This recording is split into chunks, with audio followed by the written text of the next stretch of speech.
This week, as I struggle to find the time or means to write these words, my newborn is in my arms feeding constantly, I find myself turning to the Stoic philosophers. In her new book, Reasons Not to Worry, How to Be Stoic in a Chaotic World, journalist Brigid Delaney shares her efforts to incorporate the pre-Christian philosophy into her own life and discusses how the precepts helped transform her worldview. As a longtime fan of Marcus Aurelius' Meditations, which I found somewhere in college at some point and kept on my shelf, I said, "Oh, the prospect of worrying less looks very attractive at the moment." You see, I struggle with the stuckness, which sometimes feels like helplessness. Grabbing 5 minutes to eat or quickly tidy the mess my toddler has left behind. Wondering when to get dinner done, realizing there is no way I'm going to be typing this on a computer or even writing it down in a notepad. 2 hands I do not have.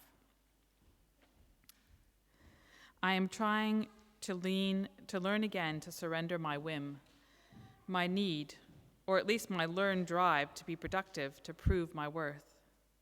But then I imagine we all have been faced with feelings of helplessness of late.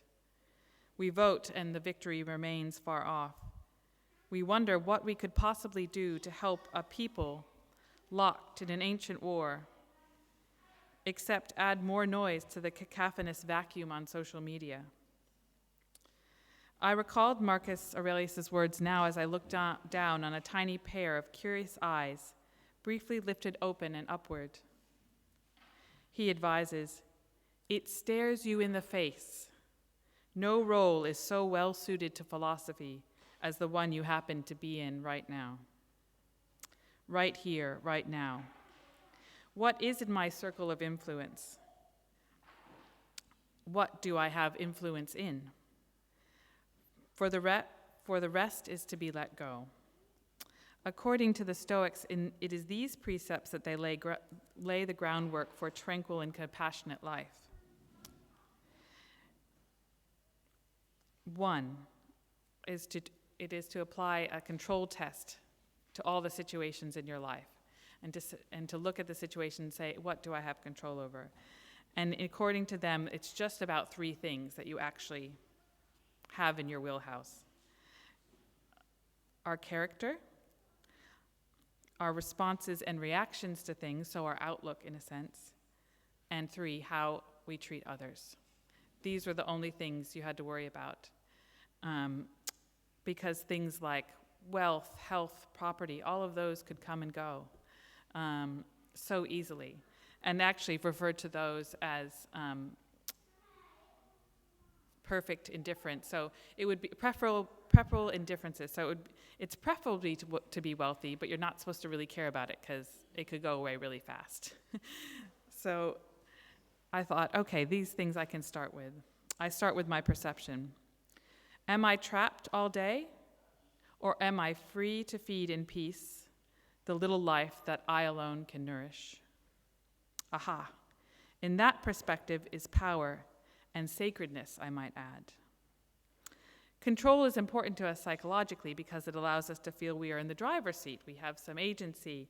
We know what's going on every day. And we kind of head out into the world with that fantasy, that we have a schedule, that we know what's going to happen, that everything is normal. The opposite is very terrifying, really. But much of our unhappiness and angst arises from when we don't get our way. I expect my daughter to do an hour nap, and when she doesn't, I'm devastated. I didn't have a break. She is no more in control of her sleep than I am. I speak of all this because in today's reading we see the ultimate, how do I get control of the chaos question? That's what I feel the Pharisees are trying to catch Jesus out. But that question itself has always been about, what can I do to get salvation? What is the one thing I need to know to make everything okay?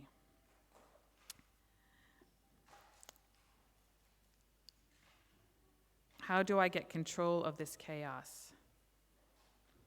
And the chaos in question happens to be Jesus.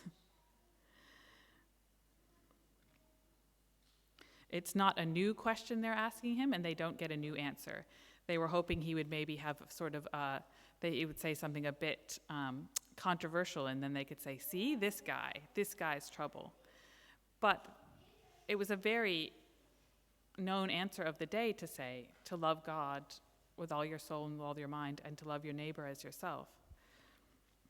But when Jesus does say this to them, he's also saying to us, yes, it's the same simple, radical, simple question and answer, but you need to do it. And you guys are still not doing it, so we're going to have to keep repeating it. What does it mean then to love God with all our soul and mind, and to love others as we do ourselves? Especially when we don't really seem to have mastered loving ourselves in this chaotic, disjointed world. Can God's love cut through the echo chambers of our separateness? The greatest commandment, despite its name, has nothing to do with control over ourselves or others, or God's control over us. It wasn't about his control, but God's love. So as I sit with my daughter, I think, what is this situation where I feel helpless, but when I'm applying what I can influence? What is this teaching me about love? And I think that's every opportunity in life when we feel we've lost control, in a sense. It's that invitation to ponder this question. What is this teaching me about how to love God and how to love others better? And so some of the things that I've learned in these past weeks is, one, is to love with my soul is to abandon my own agendas. And it's also to forgive myself when I don't accomplish something or when I lose my patience. And then also, how can I love those around me? Because that's what I'm doing as I'm being a mother, is trying to keep this little person alive, actually. And why is it that I don't value that? Because in some ways it's not seen by the world. So again, valuing what's inside, not what can be seen by the world. And that's very much a lesson in loving God. Loving the things that the world doesn't see. And that has a lot to do with some of the injustices we face, because we feel like at the moment there's so much struggle and conflict and innocent life being lost. And we said, is it being seen? And I spoke to Radhika this week when she visited, and I said, God has always been to me a force that sees everything in the world, sees and holds it in a way that we can't. And we have faith that our story is seen and that our lives are seen.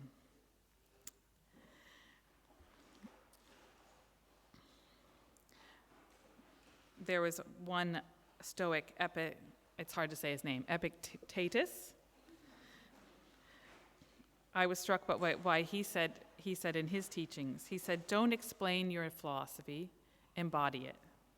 And I think that kind of wrapped up for me. As I was thinking about the wars going on in the world, as I was thinking about how I can't really do much of my own at the minute, it's just solely focused on keeping this person alive and getting to know her and getting to know the new me that I'm becoming,